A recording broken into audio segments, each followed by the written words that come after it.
मेरा नाम मीरा अग्रवाल है। भारतीय जनता पार्टी के दिल्ली प्रदेश के जो प्रशिक्षण के कार्यक्रम चलते हैं उसकी मैं सह प्रभारी हूँ। मोती नगर विधानसभा की भी मुझे विस्तारक का काम दिया हुआ है। इस समय दिल्ली की मेयर रही हूँ।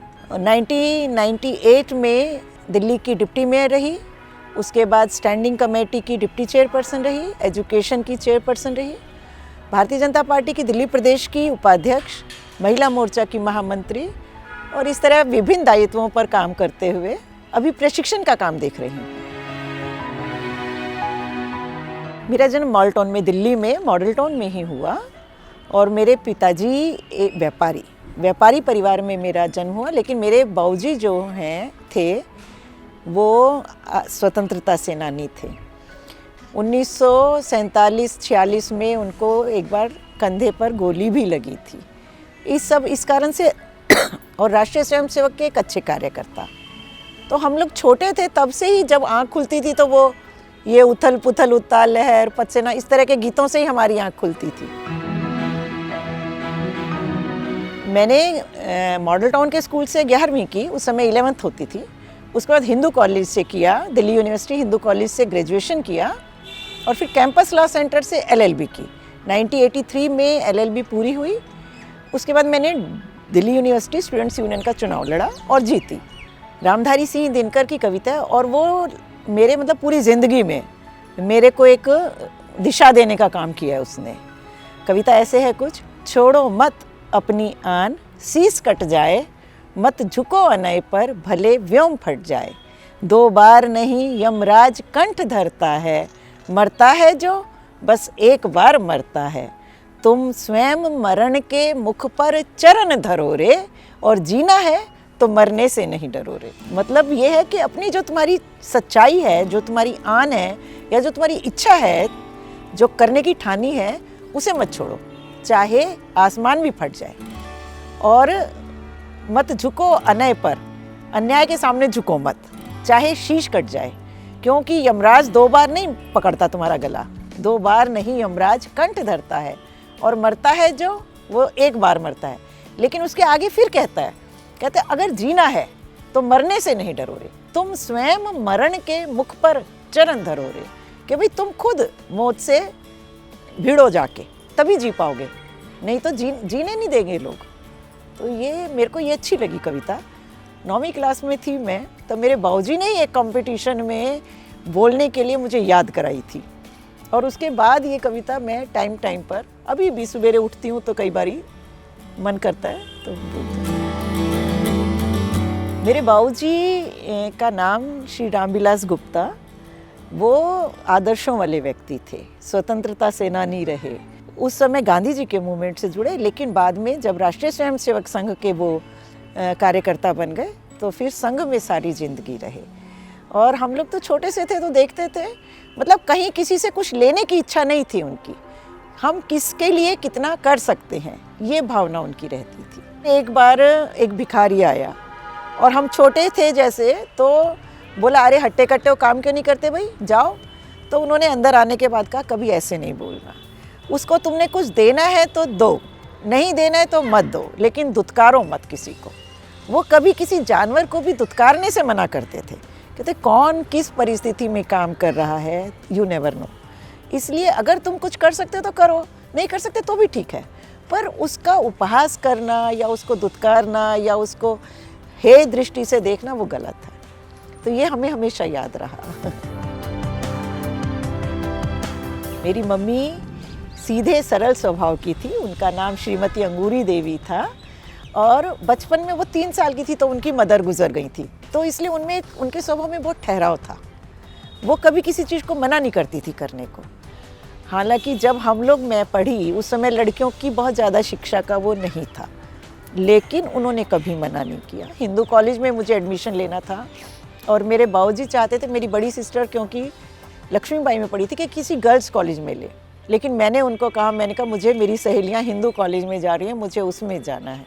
कहते हैं अच्छा जो करना है कर, तेरे बाबूजी से तो मैं कह दूँगी। तो उनका इस तरह से शहर रहती थी, वो मना नहीं करती थी किसी काम को, सरल सीधी और प्रेरित करने वाली। विद्यार्थी परिषद में काम करते हुए मुझे कई बार शाम हो जाती थी, देर हो जाती थी, तो मुझे लगता था कि सामने के दरवाजे से आऊँगी, बाबूजी बैठे होंगे, गुस्सा होंगे तो मैं गली के दरवाजे से पीछे से अंदर आती थी, और जैसे ही दरवाज़ा खटखटाया, मम्मी मैं सब जानती हूँ कि तुम इतनी देर से जो आ रहे हो और पीछे से जो आ रही हो, सब जानती हूँ। मैं कहा मम्मी मीटिंग थी, फिर कुछ नहीं, ठीक है। लेकिन मतलब उनको था, विश्वास भी था, और वो पहचानती भी थी कि कौन जना ठीक बोल रहा है, कौन गलत बोल रहा है। तो हम लोगों को डर तो था उनका, लेकिन कभी उन्होंने डांटा नहीं। मेरे 3 भाई हैं, तीनों व्यापार में हैं। हमारा व्यापारिक परिवार है, तीनों व्यापार में हैं। और मेरी एक सिस्टर ने FMS से, फैकल्टी ऑफ मैनेजमेंट स्टडीज़ से MBA किया है। उसने टाइम्स ऑफ इंडिया में काम भी किया कुछ दिन, पर अब घर में है। एक बहन हांगकांग में है, एक कनाडा में है, एक यहाँ गुड़गांव में है। हम 5 बहनें, मैं बीच में, मेरे से बड़ी एक बहन और मेरे से छोटी 3 बहन और 3 भाई। सब कोऑपरेटिव थे, कभी किसी ने आपस में झगड़ा नहीं हुआ, कभी किसी बात को लेकर के कोई मतभेद नहीं आया, और अब तक भी यही अंडरस्टैंडिंग है। अगर कहीं कोई ज़रूरत है तो हम सब हैं, वैसे अपनी अपनी लाइफ में है। मेरा इलेक्शन मुझे ध्यान में आता है, मैंने दूसरे वाला जो चुनाव लड़ा, वो मुझे all of the sudden party ने कहा सावन पार्क वार्ड से लड़ना है। वहाँ के पूरे मंडल ने इस्तीफ़ा दे दिया, वहाँ के जो कार्यकर्ता या टिकट के दावेदार थे वो सब नाराज़ हो गए, और टिकट जैसे अनाउंस होती है, रात को 12 बजे अनाउंस हुई और अगले दिन सुबह नॉमिनेशन की आखिरी तारीख है। तो मुझे परिवार के लोगों को कहा सब हो गया। वो वाले कार्यकर्ता जो सोच रहे थे कि ये कैसे चलेगी, जब उन्होंने देखा इसका तो पूरा इलेक्शन खड़ा हो गया है, तो सब आए। और आज तक भी कहते कि मीरा जी, आपके इलेक्शन में हमने आपकी फैमिली वाले लोग देखे, यहाँ तो टेप होती थी उनके, बोलते कुछ नहीं थे। कार्यकर्ता कोई नाराज़ हो रहा है, कोई कुछ हो रहा है, तो वो ये नहीं कि आग में घी डालें या कुछ अपनी वो दिखाएं, और हाथ उनके चलते रहते थे काम के लिए। कहते ऐसा हमने और कहीं नहीं देखा, ऐसा आपके यहाँ देखा। तो ये फैमिली की एक जो अंडरस्टैंडिंग है ना, और सभी लोग, क्योंकि सामाजिक परिवार है, तो सबको सामाजिक काम में, राजनीतिक काम में कहीं कोई दिक्कत नहीं आती है। मेरे हस्बैंड डॉक्टर हैं, doctor Anil Agrawal, homoeopathic doctor हैं, और 2 बेटे हैं मेरे। बड़ा बेटा पेस्टिसाइड का बिजनेस करता है, छोटे बेटा सॉफ्टवेयर इंजीनियर है, उसकी अपनी स्वॉर्ड सॉफ्टवेयर के नाम से कंपनी है, जहाँ 15-20 इंजीनियर्स हैं। दोनों बेटों की शादी हो गई है, दोनों के एक बेटा है। बड़ी बहू मेरी वो हंसराज में इलेक्ट्रॉनिक्स पढ़ाती हैं, और छोटी बहू वो बेटे के साथ ही, क्योंकि उसकी कंपनी में HR के एज ए HR काम करती है। एक्चुअली पॉलिटिक्स क्या है कि क्योंकि मेरी बैकग्राउंड राजनीतिक परिवार की थी, तो मैं अपने आप में काफ़ी ज़्यादा अग्रेसिवली लगी हुई थी। तो और लोगों का ये कि जब सपोर्ट चाहिए तो वो करते हैं, पर वैसे उनको कोई ऐसे शौक़ नहीं है कि भाई जैसे बहुत जगह पे ऐसा होता है कि पार्षद के साथ उसका भाई, उसका बेटा, उसका पति, ऐसे कोई नहीं। कभी इंडिपेंडेंट पॉलिटिक्स है मेरी। कारण ये है कि यूनिवर्सिटी की हुई है पहले, फिर एक इलेक्शन, दूसरा इलेक्शन, मैंने 3 इलेक्शन लड़े, और तीनों अलग अलग विधानसभा से। एक मॉडल टाउन से लड़ा, एक यहाँ जहाँ हम हैं अभी यहाँ से लड़ा, कोहाट एनक्लेव, ये त्रिनगर विधानसभा आती है, और तीसरा मैंने सावन पार्क से लड़ा, वो वजीरपुर विधानसभा आती है। तो अच्छा खासा अनुभव है। तो पॉलिटिक्स में इतना इंटरफेयर उनका नहीं है, अपने अपने काम में वो लोग बहुत एक्सपर्ट हैं। राजनीतिक क्षेत्र का ध्यान में नहीं आया क्योंकि वो डॉक्टर साहब ये कहते हैं कि राजनीति मेरे से बेहतर तेरा फील्ड है तो इसको तू सुलट। लेकिन अगर मुझे ये बता दे कि ये मुझे करना है कुछ, तो ठीक है। एक दो मुझे किस्से याद हैं।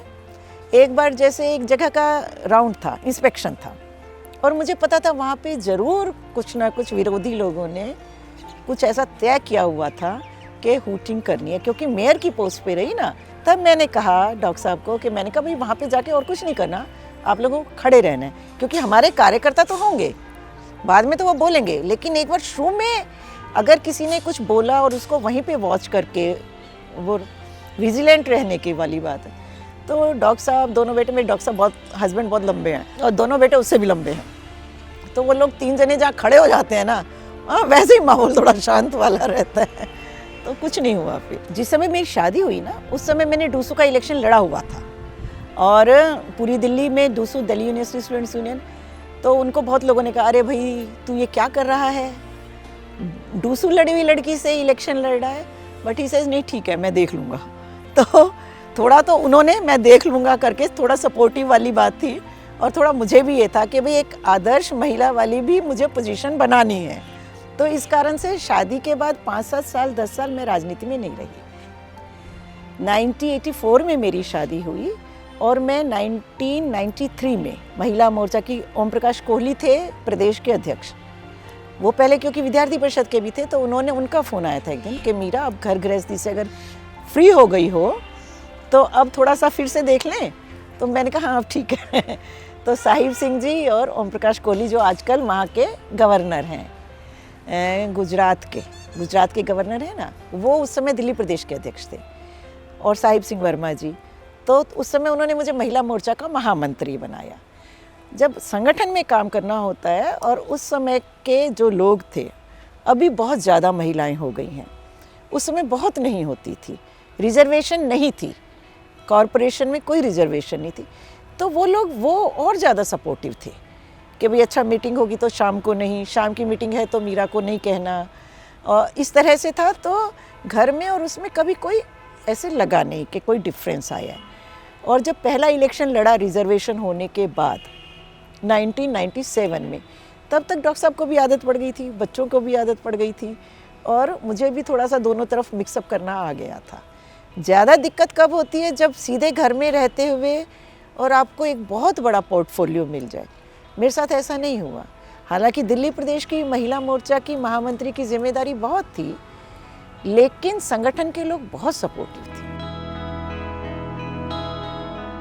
राजनीति में मेरे को वैसे तो विद्यार्थी परिषद और संघ अपने आप में एक आदर्श है, लेकिन मैं जब महिला मोर्चा की महामंत्री बनी ना, उसके थोड़े दिन बाद रामलीला ग्राउंड में एक कार्यक्रम था, उसमें अटल जी और आडवाणी जी थे, और मेरे को व्यवस्थाओं में लगाया हुआ था। तो वहाँ मैं व्यवस्थाएं देख रही थी। 3 दिन बाद, उसके 3 दिन बाद किसी उससे मिलना हुआ आडवाणी जी से, और मैंने कहा दादा मैं मीरा। उन्होंने सीधा कहा हाँ मैं जानता हूँ, उस दिन रामलीला ग्राउंड में तुम व्यवस्थाओं में बहुत अच्छे से लगी हुई थी। उनका ये कहना था कि मुझे लगा इतना बड़ा जना, और उन्होंने मेरे काम को नोटिस किया है। रामलीला ग्राउंड में बहुत बड़ी रैली थी, हजारों लोग थे, उसमें उन्होंने नोटिस कर लिया। तो फिर मेरे को उसके बाद से तो फिर आडवाणी जी मेरी प्रेरणा के स्रोत वो रहे। संघ से तो क्योंकि बाबूजी थे, कोई भी कार्यक्रम होता था तो उनको ये होता था कि मीरा कविता तुम बोल देना, तो जाती थी, कविता बोलती थी, वो सब लोग जो थे अरे वाह बेटा वाह बेटा, तो एक एप्रिसिएशन मिलता था और खुश होती थी। उसके बाद विद्यार्थी परिषद मैंने बताया इमरजेंसी में, क्योंकि मेरे बाबूजी इमरजेंसी में जेल रहे। जब जेल से छूटे उस समय कार्यक्रम, इलेक्शन अनाउंस हुए, और जो मॉडल टाउन के एक पार्क में मीटिंग उन्होंने रखी, उसमें वक्ता वगैरह श्रोता वगैरह आने को तैयार नहीं थे, तो उसमें उन्होंने बोला कविता बोलो। मैंने कविता बोली। कविता बोलने के बाद जब भाषण शुरू हुए तो रजत शर्मा, वो विद्यार्थी परिषद के उस समय थे, वो आए और उन्होंने अपना जो धुआंधार भाषण दिया, तो मुझे लगा मेरी आगे लाइन जो है ना वो विद्यार्थी परिषद है, तो विद्यार्थी परिषद में चली गई। विद्यार्थी परिषद में 6 साल काम किया। तो जब 6 साल काम किया, डूसू का इलेक्शन लड़ा, तो हमारा जो पूरा संघ परिवार के लोग हैं उनके ध्यान में आया था। तो 93 में जब महिला मोर्चा का गठन होना था, तो विद्यार्थी परिषद के तत्कालीन जो अध्यक्ष थे हमारे ओम प्रकाश कोहली जी, उन्होंने फिर फ़ोन किया। मैं 1997 में रही मॉडल टाउन से 2002 तक। 2002 से 2007 मैंने इलेक्शन नहीं लड़ा। उसका कारण था कि एक बेटा मेरा 10वीं में था, एक 12वीं में था, उनकी एक लाइन हो जाए।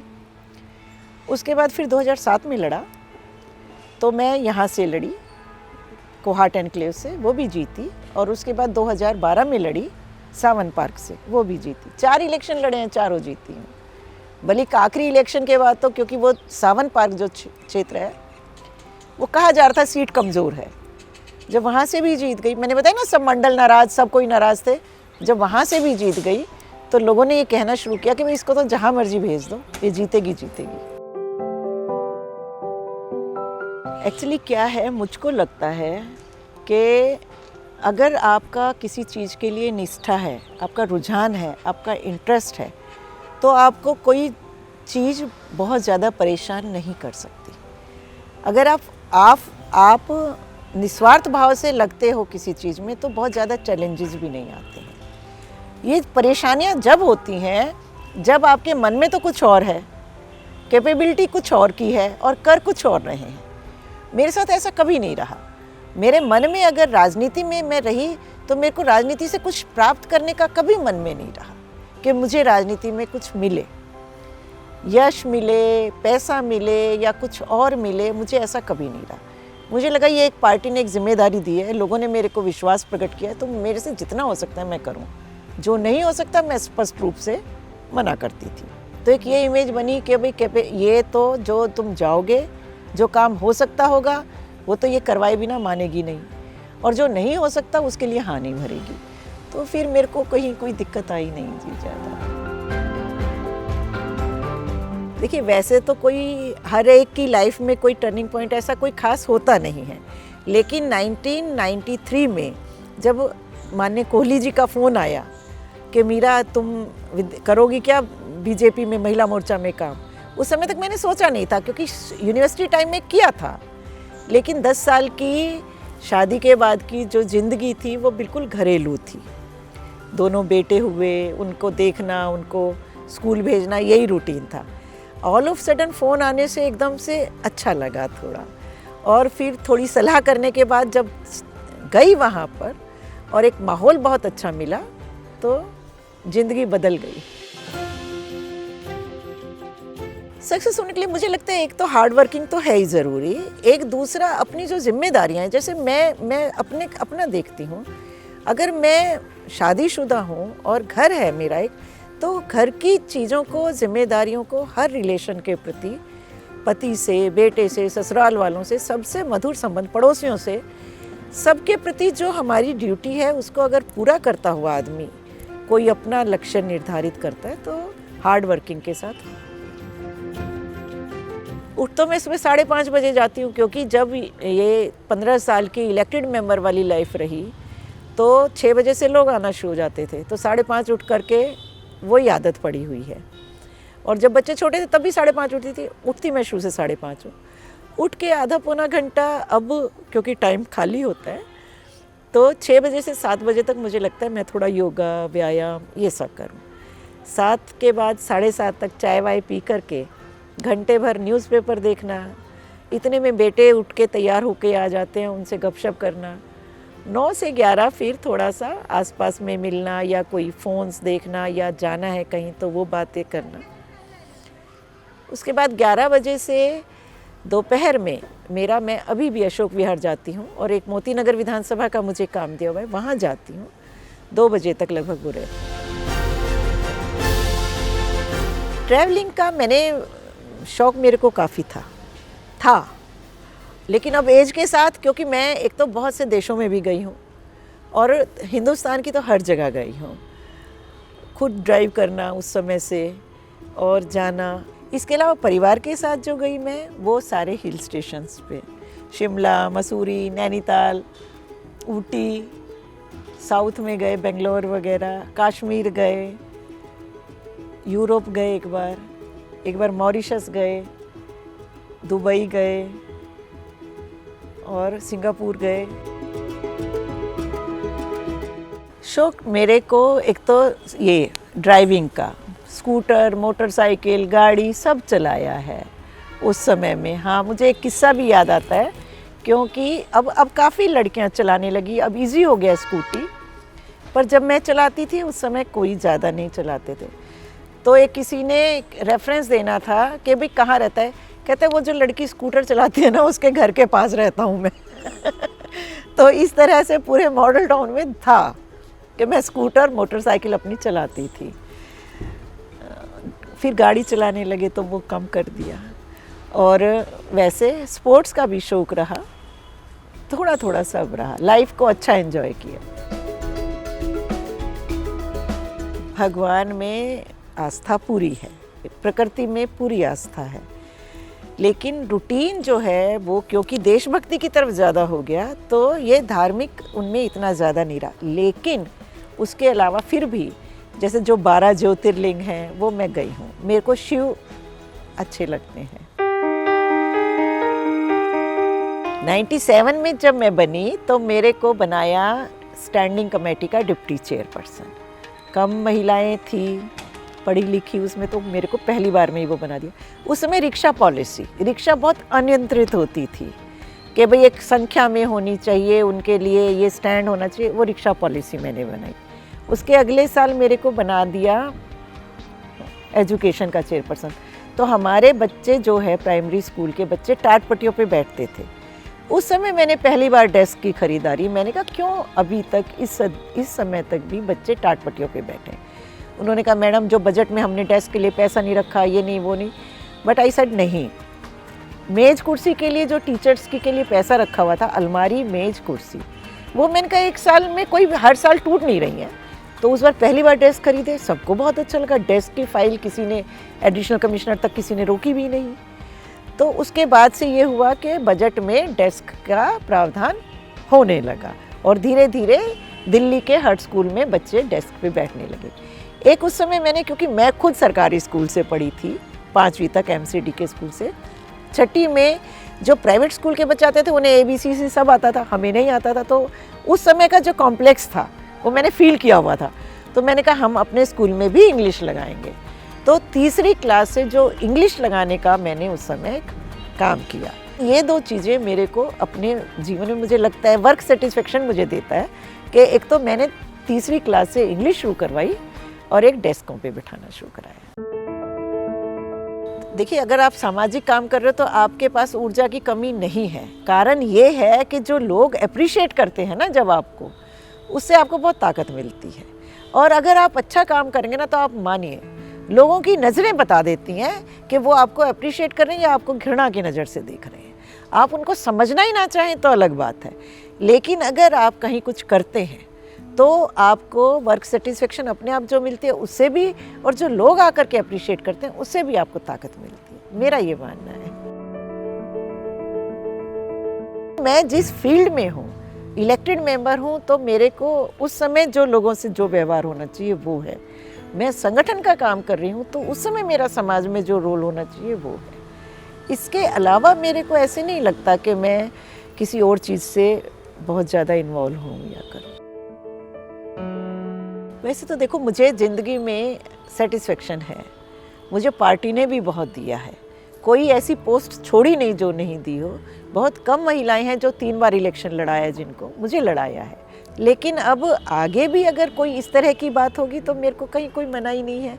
लेकिन अपने आप से मैं बहुत ज़्यादा ऐसे कि भाई मैं किसी चीज़ के लिए बहुत ज़्यादा चिंतित होकर लगूं। छोटे अब 2 पोते हैं मेरे, उनके साथ टाइम पास होता है अच्छे से। वो बड़ा अभी 3 साल का होएगा, देवांश नाम है उसका, बड़े बेटे का बड़ा बेटा, और छोटे बेटे का बेटा उसका केयांश नाम है, वो 1 साल का होगा अभी। सबसे बिगेस्ट तो देखिए भगवान है, ठीक है ना।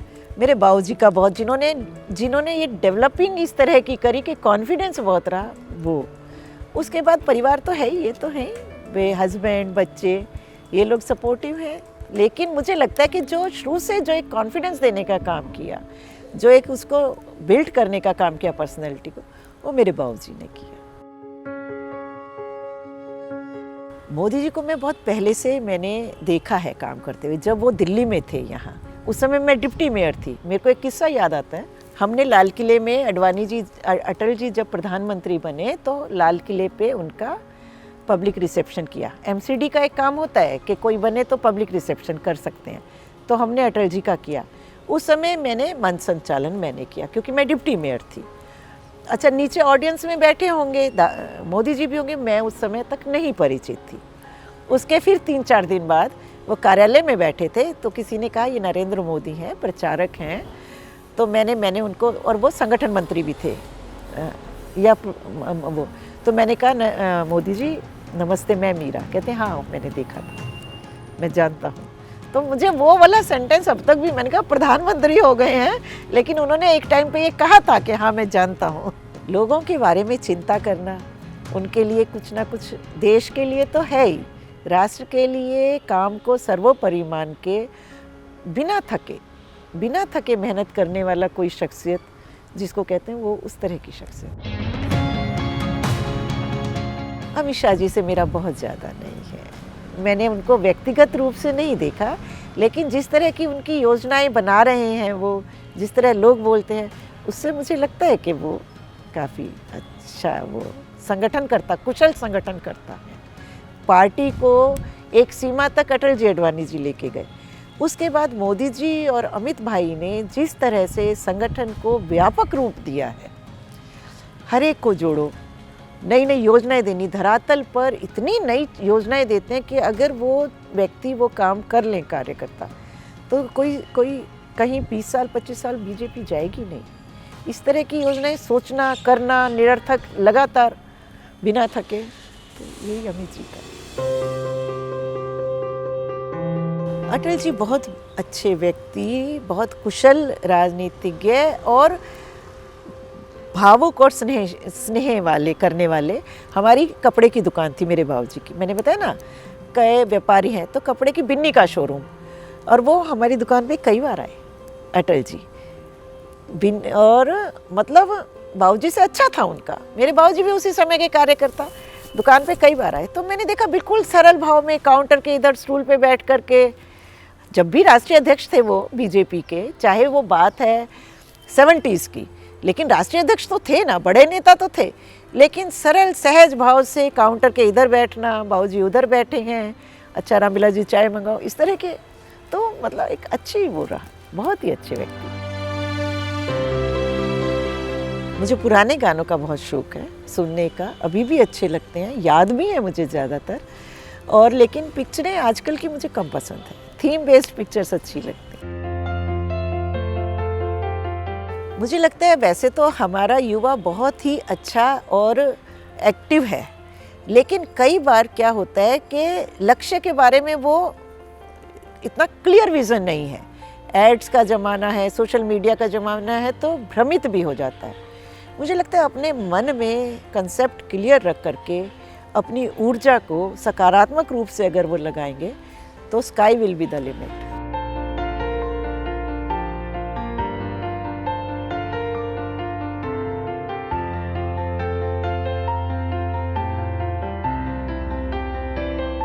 हमने बचपन से ही देखा है कि मम्मा जो है सोशल लाइफ में बहुत एक्टिव रही हैं। कई बार जैसे मेरी बात मेरे फ्रेंड्स के साथ होती है तो एक वो लोग काफ़ी ये बात पूछते हैं कि भाई जब इतना सोशली एंगेज रहे पेरेंट्स, तो उसमें कभी नेगलेक्ट वाली फीलिंग या कभी ऐसा तो नहीं लगा कि हम लोग सेकेंडरी हो गए।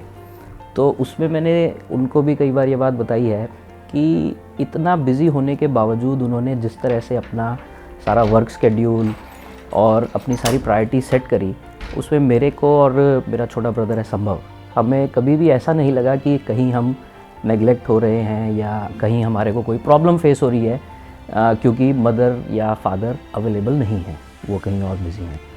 और स्टार्टिंग से ही मैं कहूँगा मम्मा थोड़ी ज़्यादा स्ट्रिक्ट रही पापा जो हैं वो थोड़े हर चीज़ में लीनियंट है, लेकिन जो वो मुझे लगता है कि जो लीडर वाला जो रोल है उसकी वजह से मम्मा का विज़न काफ़ी क्लियर रहा। और जो चीज़ उन्होंने एक बार सोची कि ये हमारे लिए ठीक है, उसमें चाहे हम कितना ही हमने ज़िद करी कि नहीं हमें ऐसे नहीं करना या वो नहीं करना, उन्होंने कभी फोर्स नहीं किया किसी चीज़ के लिए, लेकिन हमेशा हमारे को सही गाइडेंस और उस सही गाइडेंस पे हम चलें, इस चीज़ का भी उन्होंने काफ़ी ध्यान रखा।